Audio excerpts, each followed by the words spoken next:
Bonjour à tout le monde. Je vous salue tous de partout. Vous êtes en train de me recevoir ou vous êtes en train de m'écouter. Pour ceux qui ne me connaissent pas, pour ceux-là dont c'est la première fois qu'ils puissent m'écouter, je m'appelle Jean-Luc Kamani. Aujourd'hui, je vais avoir à m'adresser à mon peuple de la République démocratique du Congo. Voilà pourquoi le message est totalement na lingala. Nakosenga na mutu nyonso oya zamo sali na nzambe to oya bondelaka olanda malamu eloko na lingi kolakisa pe na lingi koloba et que ozwa temps au comprendre la profondeur ya eloko nazolinga na yebisa yo sikoyo puisque wana de cheval ya bataille ya problème spirituel na biso. Nous savons tous que c'est d'abord le spirituel qui contrôle le physique. Le problème na biso est dans nos spirituels avant la physique. Na lingi olandanga na bokebi nyonso. Soko yoki yango partager yango na moto moko. O memaye à comprendre le vrai problème. O ba salaki ba détourna ki hôtel président hôtel nyonso wana isa ba faux problème. Na lina memayo na vrai problème. Na tuna rabino kala. Et naïb sarabino un message. Onzamba pesa hinga. Nani akonzaka République démocratique du Congo. Landa élément oyo na chelio na simarango. Tokota na makomi ya nzambe. Toyoka elobinini. Soki na tangi na kotanga juste des écritures. Na kati ya livre ya Exode. Nazali na Exode chapitre 20 le verset 3 elobi. Tu n'auras pas d'autre Dieu devant ma face. Luc chapitre 4, verset 8. Luc chapitre 4, verset 8. Jésus lui répondit, il est écrit, tu adoreras le Seigneur ton Dieu et tu le serviras lui seul. Oko adorer nzambe na yo pe okosalela ye obele ye moko. Mais ce qu'on a lingi otala ba moi quelques éléments ou nazo la kisayo et puis nazo ngana faire comprendre yo problème na lingi koloba na yo. Tika ite molimo na nzambe akamba yo. Amen. Le président intérimaire de la Ligue de jeunes de l'UDPS dénonce le projet de destitution du premier vice-président de l'Assemblée nationale qui se veut être le président de l'UDPS. Le crime reproché au président ad intérim de l'UDPS Tshisekedi est d'avoir défendu le chef de l'État, disposition constitutionnelle à l'appui contre une conspiration fomentée par les deux bureaux du Parlement. Ainsi, nous alertons l'ensemble du peuple congolais sur l'existence d'un plan diabolique des forces du mal contre l'élan du développement et de l'état des droits en République démocratique du Congo, impulsé par les chefs de l'État. Néanmoins, notre grand étonnement est de constater que dans ces plans diaboliques, nos soi-disant alliés du FCC sont impliqués activement. Le projet de destitution du premier vice-président de l'Assemblée nationale, l'honorable Jean-Marc Kabound, est une première étape de cette vaste machination concoctée dans le cabinet de la présidente de l'Assemblée nationale qui utilise le député de l'opposition Jean-Jacques Mamba comme bouc émissaire. Pour preuve, 57 des 62 députés signataires de la fameuse motion de destitution sont du FCC. Emmanuel Ngoïdioro exige de ce fait la rupture immédiate de la coalition FCC-Cash, estimant que les vrais faux alliés ne sont pas engagés dans la vision du développement. Invite le président intérimaire de l'UDPS, l'honorable Jean-Marc Kabound à se prononcer dans un bref délai pour tirer toutes les conséquences politiques de l'hypocrisie qui caractérise la coalition FCC-Cash. Exige la rupture immédiate de cette coalition avec des alliés hypocrites. La Ligue de jeunes.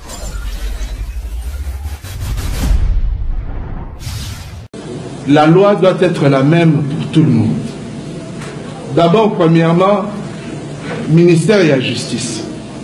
Il faut ministère et la justice et Coca-Cola suffisamment outillé pour l'amener la batunyos. Tout les macaques à la macamba dénonciation. Parce que tous appels na bande comme sous bazo ba nationalité à ba pays frontalier. Baza nationalité à pays frontalier mais baza pe ba congolais. Ba o wana to ko découvrir dans monde ni. Oya mboka ya poto loko les a organisé bozo mona yango mais ba pays frontalier. Ministère de la justice a osala ndemeni. Je vais encore plus loin. Ministère de la justice il faut faire comme Matina point ameka abanda ko mener banquette pour na ADN. Po ba misusu pe ba yawa batata na bango toyebite. Ba misusu ba yali ba ya bazwa pe ba kombo batata mususu awa mais so tali bango mobulu. Mais alors il faut banquette wana et kendeti na suka nango. Shalom, l'Issoussou bien-aimé. Prions le Seigneur. Éternel des armées, Dieu d'Abraham, Dieu d'Isaac et de Jacob, c'est toi notre force, c'est toi notre amour. Nous voulons parler avec ton peuple et nous voulons communiquer ce que ton peuple est Sengeli Ayoka par ta volonté au nom de Jésus. Amen. Bien-aimé, outi ko landa vidéo moko na outi ko tiela yo. Omoni ba papa na ba maman ebele boy. Ba tumikolo ba nate. Tolo ba ke ba bungaki to na classe de batangisa ki bango. Bato bazana boanya, bato bazana mayele. Omoni makamba zo sala.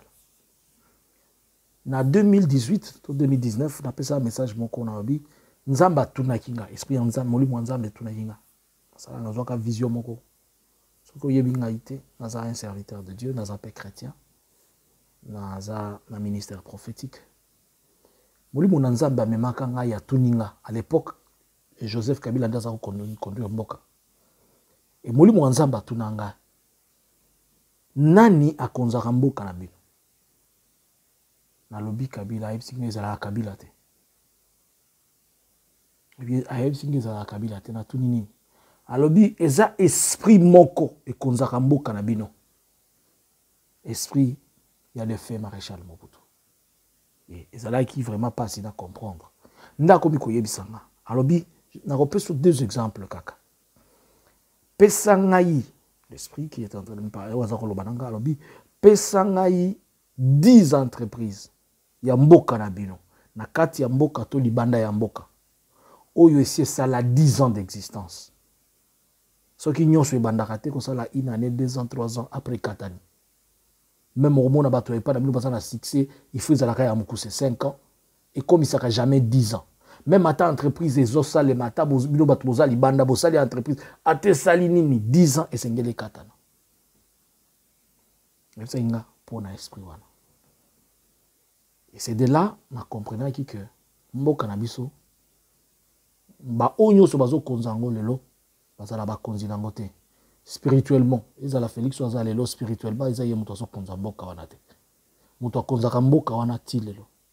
Ezali le feu Mobutu. Depuis Laurent Bakotaki, Banan Bakotaki. Na parmi les prophètes de Dieu, au bazolo belamboka oy. Et un prophète Mokonzamba a pesa qui est autorité, il y a qu'au vaincre, il y a qu'au renverser puissance de la principauté wana. L'apôtre Paul a lobby, nous n'avons pas à lutter contre les autorités, nous n'avons pas à lutter contre la chair et le sang, mais c'est contre les autorités et les dominations dans les lieux célestes. Si koyo tala ba papa oyo wana. Ba papa mibimba mwana aza na kati na bango te. Bazo yemba balobi Kabila aza ya awa ya kati, Kabila aza ya motema. C'est-à-dire bazui mitema na bango. Bazui bomoi na bango. Ba pesi yango Kabila. C'est que Kabila komi nzambe. Kabila komi kanzambe amuke divinité pona bango. Ba papa mibimba. Nazo continue nazo bisana ba papa nyoso o mutu nyoso azalaki wana na kati ya réunion wana azo yembango publiquement alobi ke Kabila azala na kati na ye na motema na ye. Je le déclare comme un prophète de Dieu. Boza épargné te soki bo se repentir te bozongisi milimo na bino te na maboko nzambe. Bino bozui milimo na bino bo pesi yango mutu. Alors que na mboka na biso tozala problème, il y a domination, il y a mutu moko azaki ko se faire adorer. Bozongisi du sous batu na kati ya esprit wana idolâtrie puisque le même esprit spirituellement bozo comprendre que esprit wana na longwa te. avant Kamera Kota na prison, on l'a adoré. Batuaza ko ke place azali na tongo, baziyembeli Kamera buena poko ba pesi bango soki 0.5 soki 0.1 soki 1 euro. Félix ba adora kaye. Boyoka ndenge mikolo nyoso bazoyemba Félix na batu na ye soki ya viva kuna. Fayulu ba adora. C'est-à-dire esprit wana etikala kolongwa te. Nyoso bozo sala bozo budana Félix bozo budana Kabila bozo budana rien, c'est cet esprit d'idolâtrie. Nzambe moko boya avanda azalaka en permanence. Na bisaka bino nzambe lobaka na ngai pe yango tozomona. Pe ba témoignage eza ebele que esprit wana ya Mobutu ne ezosala mobulu. Voilà lelo bakomi ko adorer mutu. Ba papa na ngai o bino bozalaki wana na ba mama. Soki bo se repentir te. Soki malade ekoti na mboka bokozala bato ya liboso kokufa. Soki nzala ekoti bokozala bato ya liboso kosimbama. Soki bituba, vous n'êtes pas couvert, bozala kofunikama te. Vous n'avez pas la grâce de Dieu. Et cela sort de vous jusqu'à votre 3e génération. C'est ça, la malédiction va jusqu'à la 3e génération. Yango na zolo baba tunyoso, je ne comprends pas. Mboka mobe koma soki mutu alingi aluka bokonzi. Il faut d'abord solliciter Satan. Et puis mutu moko azo sala ndoki ye moko te, azo s'arranger asala bandoki belé. Batu nyonso bakoti kaka bonganga, bakoti kindoki, bakoti misala solo kapo, pe batu wana nde bazo konza nanga na yo ba chrétien, nde batu tozo betela maboko, nde batu tozo yembela, nde batu lisu tozo landa. Oyebi nzambe, osambelaka, mais ozo adorer mutu. Voilà notre problème là ici que bandi. Dis-moi maintenant, terre oyo ezo ko adorer nzambe mususu à part nzambe akela likolo na se. Mabelwane kozala ndeni. Nazolo bana papa oyo bazo continuer ko sala biloko wana. Ezo salema na Kinshasa pe na ba province. Et à tout moment il y aura un problème. Boza bato liboso, vous n'êtes pas protégé. Boza bato liboso na bino, ata bozo bimaki wana na $10,000 bo pesi ba na bino. Mbongo wane ko mema ba na bino na ba hôpital. Ba ko sala ngwe lokote. Mbongo wane ko mema ba na bino ba kene ko yunga na soki wapi na ba boîte soki nini. Okomona même na classe ba na bino maye les ali sous-souté. Puisque vous êtes en abomination devant l'Éternel. Boza abomination. Soki mutu moko soki ba banga ko yebisa bino po mutu moko bo pesa kay offrande to dim. Nga mutu apesa nga offrande na ye na dim na ya zate na dépendra na nzambe. Na zolo ba yango na zo bibeta tolo te mais na zo défendre l'honneur de mon Dieu. C'est lui qui a créé le ciel et la terre. Mboka na biso ezali mboka moko mutu nyonso azoganga une nation prophétique. Comment na kati ya une nation prophétique bozotika ba abomination tambola butu na moi bozoloba pe bozoloba ngona kombo nzambe. Et puis ba oka balobaka nation prophétique wana ba grand serviteur wana na ba grand prophète wana bangonde batu ya liboso ko sala ba abomination pe ko accompagner ba abomination wana. Comment Kabila ko iko koma nzambe bo banda ko pesa ye mitema na bino? Est-ce que ye mutu alobaki na bino bo sala bongo?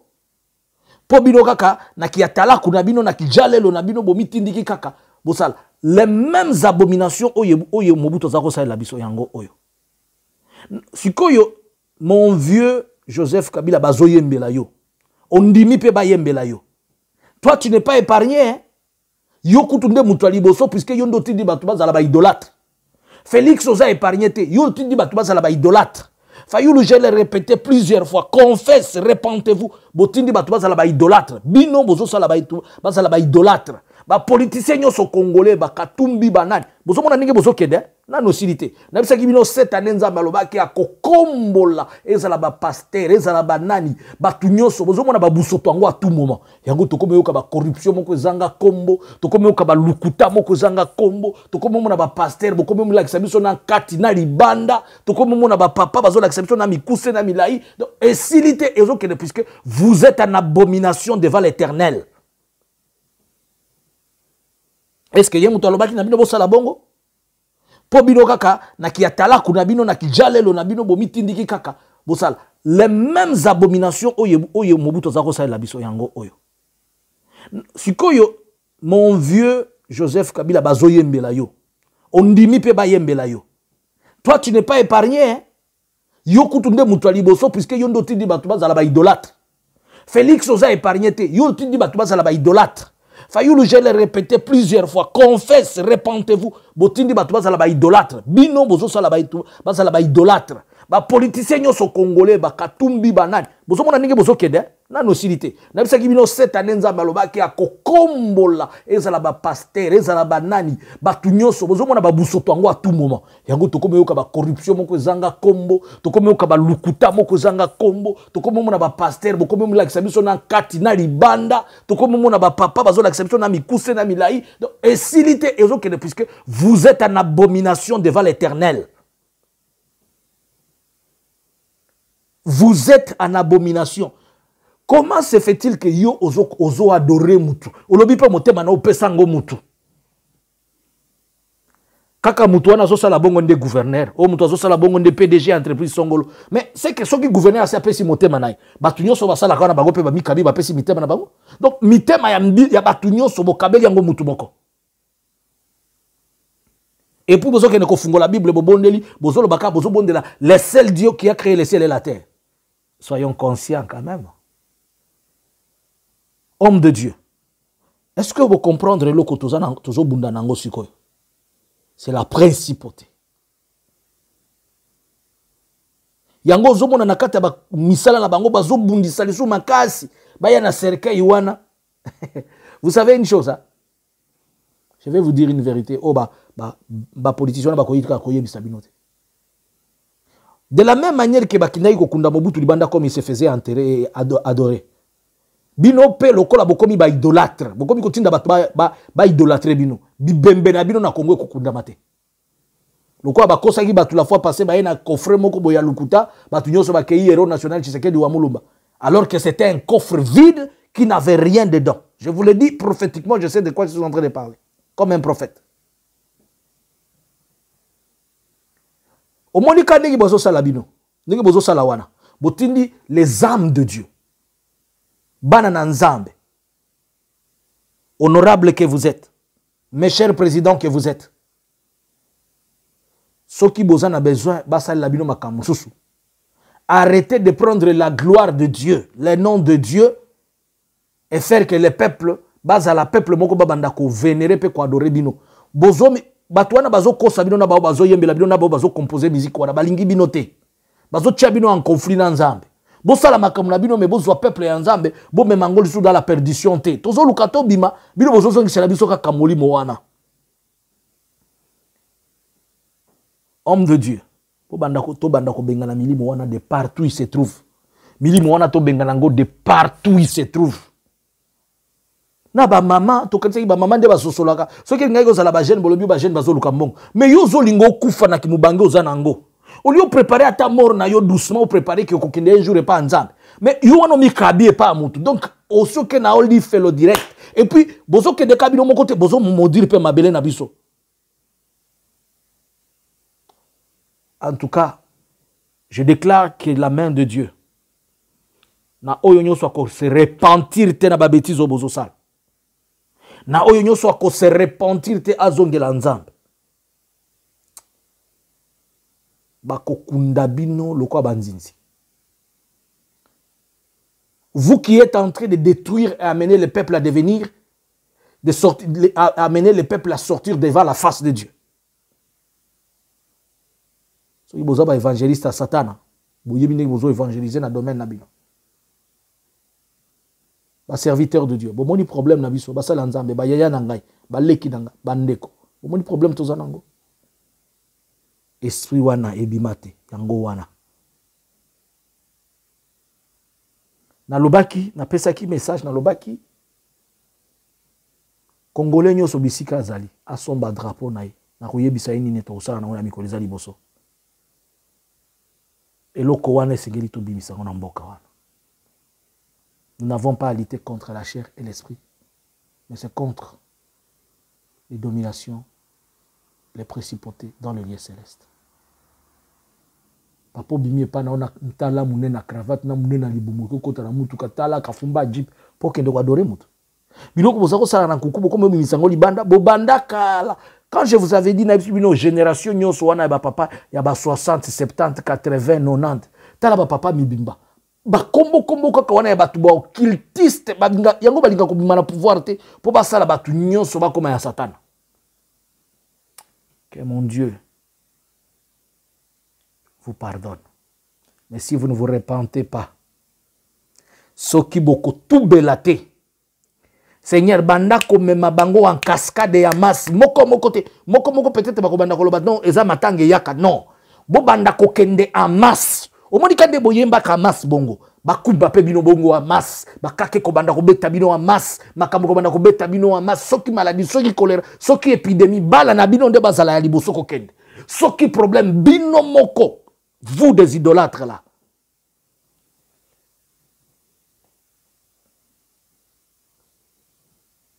Le nom de mon Dieu est devenu maintenant le nom d'un homme. Iko wandani. Bozo yebape Kabila iko wandani. Kabila libatuma mumuimbie kabe iko wandani na kama enjo alisema mumuimbie iko wandani. Kabila uko na probleme baba yangu.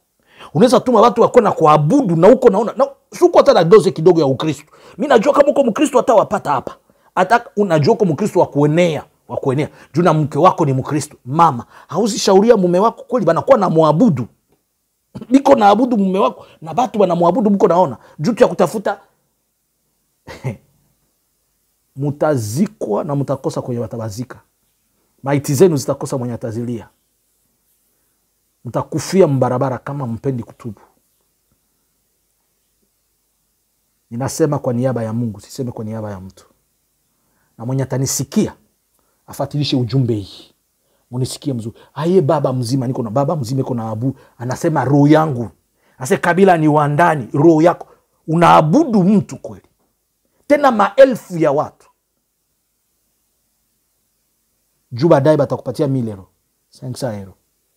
Na ile franga amute ikula hata juu ile franga. Unayo ile franga unakamata ni kolera uko na beba mwako mnyumba. Unayo ile franga uko nakamata ni sida na zona, mutakuwa napata malali za ziponaki. Mutakuwa na pigwa na byenyamwezi pigwa navyo. Mpaka ku 3e generation na bayuku ya bayuku mwanze tengeneza wakati kingali. Bado hiyo niko hapa, tutawasabia. Ninaamini kama Bwana amenisikia. Baba, katika jina la Yesu Kristo wa Nazareti, mwana Mungu aliye hai, ninainua mkono wangu Bwana, nimepaza sauti mbele yako. Éternel désormais, en vertu du pouvoir que tu as conféré sur moi comme un prophète. Seigneur, si réellement ces gens ne se répandent pas, que les conséquences de tout ce qu'ils ont fait demeurent sur eux. De la même manière que tu avais avalé les gens dans les déserts, que tu les démontres qu'encore ce même Dieu existe. Puisque Père, tu as dit que cette année tu vas balayer. Voilà Seigneur, la liste des gens qui doivent d'abord être balayés, ceux qui sont des idolâtres. Ceux qui poussent tout le monde à être idolâtres. Et ceux qui se font idolâtrer. La Bible déclare, vous n'aurez pas des images taillées. Et aujourd'hui les gens se taillent des images, Père.